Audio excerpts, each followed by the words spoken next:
Good morning, my fellow Tottenham fans, and welcome back to the Irish Hotspur with your boy, Big Dave. And happy Monday morning to you all. And I hope that this week is getting off to a better start than how last week ended. Now, I won't lie to you guys, I'm very, very sore and sour over Friday night's FA Cup exit to Man City. It's another year without a trophy and another year where we've gone out of the FA Cup without so much as a whimper. And I just feel very disappointed about the performance in general. I thought it was very lackluster. I feel like I have seen worse team selections in worse form go up against Man City and come out with a better performance that showed a lot of fight, a lot of courage on the night, and ultimately got a result. So I don't think there's too many excuses for the FA Cup exit Friday night. However, we do have to dust ourselves down, pick ourselves up, and move forward, because this week is a very big week at Tottenham Hotspur. And it starts Tuesday night as the under-21s are in cup action versus Bristol City. Then we're back in Premier League action against Brentford.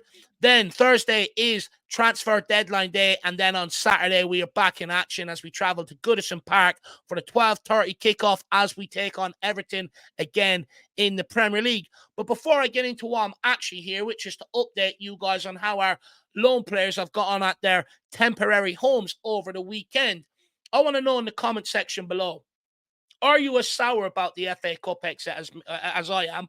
Or do you see the silver lining that we went toe-to-toe with the world champions and we're only 6 months into our project? Also, transfer deadline day coming up on Thursday. What business do Spurs have left to do? And in what positions do you want to see an incoming arrive before the deadline day is shut? So please let me know in the comment section below.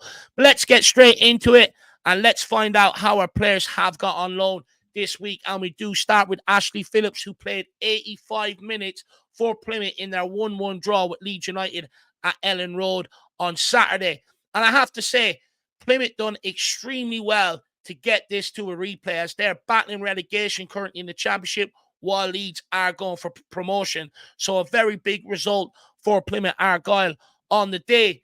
Now, it is worth noting that Plymouth were under the cosh the first half as Leeds absolutely controlled the game and battered the door down. However, Ashley Phillips did stand up to that test defensively, showing great resilience under large spells of pressure.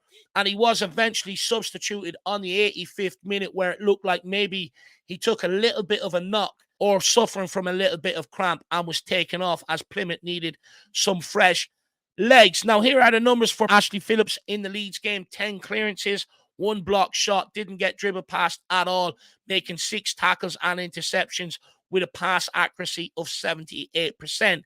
Now, for this pass accuracy, I did see a couple of Plymouth fans sort of say online after the game that maybe this is an area where Phillips needs to do better. He attempted 5 long balls on the day as well and only completed 1. And maybe this is the exact reason why Ange Postecoglou maybe sanctioned the loan for him in the first place, to get him better in possession.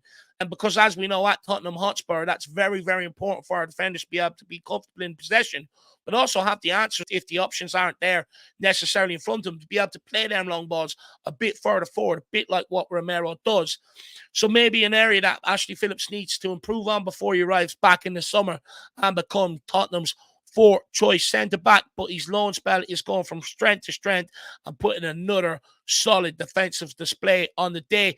It is also worth noting that Alfie Devine, of course, is at Plymouth with Ashley Phillips, but is cup-tied as he played in 2 games in the FA Cup for Port Vale. Now, moving on to the next player on loan, and that is Josh Keeley, who had 2 games to report to you this week. The first game, they did come up against, I believe it was Oldham, and they lost 2-0 on the night. Now, Josh Keeley absolutely had a lot to do on the night, making a number of saves and looked very comfortable with what he did have to deal with. However, 2 penalties, none of them his fault, was ultimately what bet him on the night. And both, interestingly, sent him the wrong way, with him choosing to dive to his right-hand side on both penalties. Maybe something he needs to be a bit conscious of going forward. And then he was back in action on Saturday as Barnet did take on Gateshead, and it suffered another setback in their promotion push out of the National League. And here is what Barnet manager Brennan, who is a Dubliner, by the way, a fellow Irishman, had to say on Keeley after the game. The first goal was an absolute worldie. The second one was a turnover, a good finish, but I'm a bit disappointed in Josh Keeley being beaten at his near post like that. Now, what I absolutely love about this is that Brendan is Irish. He's from Dublin.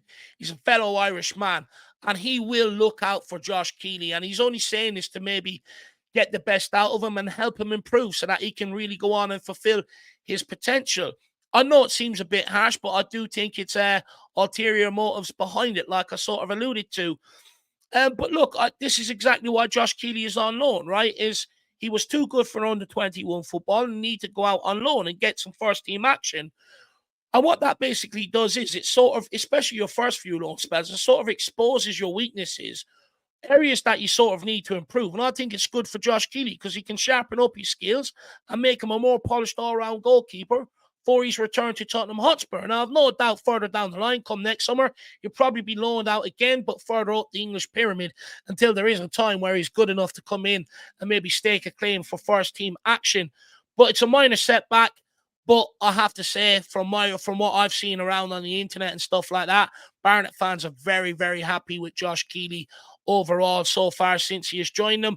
And Brennan is as well. And look, with Brennan, he did track Josh Keeley for one whole year before he brought him in. So he knows exactly what he's going to get. And he's just trying to help him improve. So I have no problem with them words whatsoever. Now, moving on to the next player on loan, and it was an afternoon to forget for this guy, and it was Matthew Craig at Doncaster Rovers, where they suffered a 5-1 defeat to Stockport County. And as you can see here on the right-hand side, he was one of 4 substitutions made at half-time as they were trailing 3-0.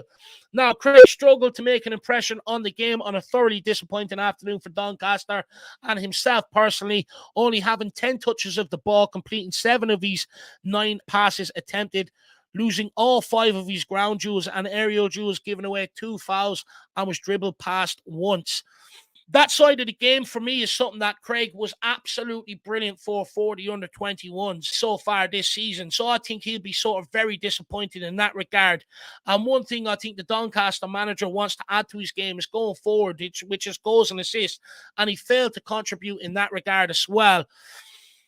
Look, you have to be very, very poor to be taken off at half-time in a game. But for me, this will be a very good sort of learning curve for someone like Craig, showing you have to be at it every single week. You cannot slack off. And look, for me, how he bounces back will be the making of the lad, to be brutally honest with you. So one to forget, but let's move on, Matthew Craig, and wish you best of luck in the next game, kiddo. He is still young and still has plenty of time to improve, I will add. Now, moving on to Troy Parrott, and he played 90 minutes for Excelsior Rotterdam in their 1-1 draw at home to Utrecht. It was a difficult evening for Parrott, where it was a very sort of quite dull first half where both teams failed to create many chances. His best spell came in the game in a 2-minute period, the 57th minute to the 59th, where Parrott had 2 chances where he was sort of inches away from scoring. Parrott's first chance came on the 57th minute, where he was slid through. He took a great touch to compose himself, set himself up before delivering a low-driven shot that hit the left post, then the right post, before bouncing back towards the grateful goalkeeper. The second arrived on the 58th minute, where a low-driven cross came in from the left across the goal. Troy Parrott, when I watched it, he showed absolute great anticipation, making a run towards the centre goal before peeling off towards the back post and sliding in, and was inches away from getting his toe on it and directing it towards the goal. Apart from that, Parrott actually had a fairly quiet night all around, with only 23 touches of the ball and winning 4 of his 9 duels and losing possession 9 times.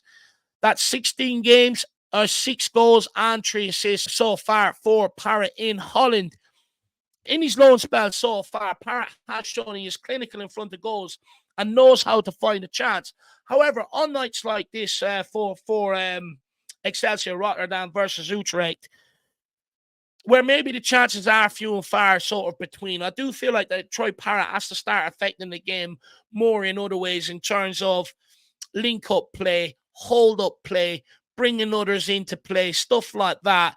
I do think he really sort of needs to improve that, because I know he really wants to impress on his return to Tottenham Hotspur this summer. And with his contract being out in 2025, now I do know Tottenham sort of have an option whether they want to extend that or not, but that'll all come down to how they see Parrott's future panning out on Tottenham. And that is one area I think he needs to improve. No problem finding himself great goal-scoring opportunities, but all-round game in terms of leading the line, I think he needs to do a much better job, and that is a massive area where I think he needs to improve if he does want to be given that chance to succeed at Tottenham Hotspur. One player, I'm just going to put it out there, that I think is worth monitoring from Excelsior Rotterdam is 21-year-old Moroccan left-winger Kouhaib Djed. Look, for me, I really like the look of him. I think he's explosive, skillful, direct, with good end product as well. So maybe one to keep an eye on. If anyone is already tracking him in the comment section, please let me know what you think of him. Now, we will move on to Joe Rodon, who, of course, played on the opposite side in that FA Cup to Ashley Phillips, and he did play a full 90 minutes. Now, Joe Rodon was not tested an awful lot defensively, as Leeds were dominant, but Rodon did make two important defensive contributions, one clearance and one interception when Rodon toe poked the ball away from the Plymouth striker's foot as he was about to have a shot on goal. He did spend large periods of the game on the ball, finishing with a 92% pass accuracy and 5 long passes. Now, Leeds fans absolutely love Joe Rodon. He is shining on his loan there so far this season. And by all looks of it, if Leeds are to get promoted, it does look like that they are going to trigger the option to buy Joe Rodon, who will only have 1 year left on his contract come the summer. However, there will be a decent enough fee that we should be able to attain for him, because there is more interest than Leeds United, who do not have any option for first right in that loan deal whatsoever. So they will have to negotiate with Spurs. And look, being honest, Joe Rodon, 26 years of age. I know some people in previous shows have sort of put in the comments that maybe give Joe Rodon an opportunity. He's 26 years of age. I really don't think Ange has any plans to sort of integrate him into his squad this summer. So I do think the likelihood is that he will be sold. Now, moving on to a guy who I think might have an outside chance next season, and that is the one and only Japhet Tanganga, who played the full 90 minutes for Millwall as they drew 1-1 against Preston in the Championship this weekend. Japhet Tanganga made his full debut following his recent loan move from Tottenham and was involved in the build-up to the opening goal as he got on the ball, driving Millwall forward down the right-hand side, carrying the ball with him before laying it off for it to be crossed and dispatched home. However, a mistake by Japhet Tanganga proved costly after Tanganga had given the ball away. For me, when I watched it, it was an absolute sloppy pass into the midfield, sort of blind as well.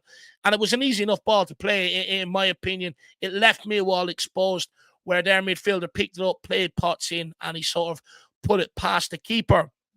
And for me, that is one side of the game that Tanganga really does need to work on if he is to be given that opportunity by Ange next summer, because if he is a liability in possession, he will not be given that chance under Ange Postecoglou. It doesn't really matter how good he is defensively. Now, look, for me, I think it's hard to know where Tanganga's future lies at Tottenham Hotspur. He's homegrown, which is an absolute huge plus. Over the last couple of seasons, he's shown that he's been able to put his injuries behind him. And for me, I thought he was good defensively. He had a couple of brilliant games. I remember on his debut against Liverpool and under Nuno against Man City, where he's absolutely brilliant. However, I think the game that stands to mind is maybe him against Crystal Palace, where he did get that sending off. But let me know in the comments, guys, would you keep him as your fourth choice defender next season if he did improve how good he was on the ball? He's a Tottenham kid. And I think, look, potentially he might be kept around as fourth choice next season, with pushing Dorrington and Phillips out for another loan in order to allow them to progress a little bit more. Now, there was no Sergi Reguilon in action this weekend either, as, of course, Brentford did not play. The last sort of few roundup for you guys is Tanguy Ndombele, and he played, 26 minutes in Galatasaray's 3-1 win over Istanbul Spor. Didn't have any effect on the game whatsoever. 6 touches in 26 minutes, 5 passes, and lost all 3 of his duels. Says it all really about the guy. I think there was another video sort of circulating around of him just basically doing absolutely nothing in the pitch, sort of moving in a 5 in a 5-yard radius of a circle. Absolutely disgusting from him. And it's sad because Galatasaray do have an option at the end of the season to be able to take Tanganga permanently for a 12.8 million fee. However, there's a lot of mixed reports coming out of Turkey about him at the minute. Some stating that they're very unhappy with him over there. And then one recently stating that maybe lately he's starting to impress the gaffer a little bit. But look, he's got a lot of work to do if we want Galatasaray to be able to take up that 12.8 million option. Somehow I don't think they will. I just hope that maybe Saudi Arabia can come in and help us out there. And then who else had we got? We had Djed Spence as well, who started for Genoa this weekend, yesterday. And he helped them to a 2-1 win over Leicester. Well, I say helped them. He was actually taken off after 45 minutes. It's hard to know why. Look, it is worth knowing he is playing out at left wing back in a sort of a back five. It's not his natural side, right? And he did struggle in possession for the first half of that game. Now, they say he was taken off for tactical reasons. I do hope so. I think he could have taken him off anyway because I don't think he was that good either, personally. But look, really needs to improve, I would say, going forward. Djed Spence, especially if we want Genoa to take up the option to buy him as well. And then Eric Dyer, I think he played a few minutes for Bayern Munich there recently. We've all seen, I don't know if actually we've all seen it, but the famous interview of him speaking English with a German accent. Sorry, absolutely magnificent stuff there. I'd recommend it as a watch for comedic value. But guys, that's it from me. Hopefully you've enjoyed this loan update. If you have, it takes me a lot of time to put together and a hell of a lot of time to record because for some reason today, I keep bloody stumbling over my words. So if you have enjoyed it, because of the effort, please smash that like button, share it out to others. And as always, come on, you Spurs. In the mighty hands we trust. We never stop. Leave me your comments in the comment section below on your thoughts. Let's go.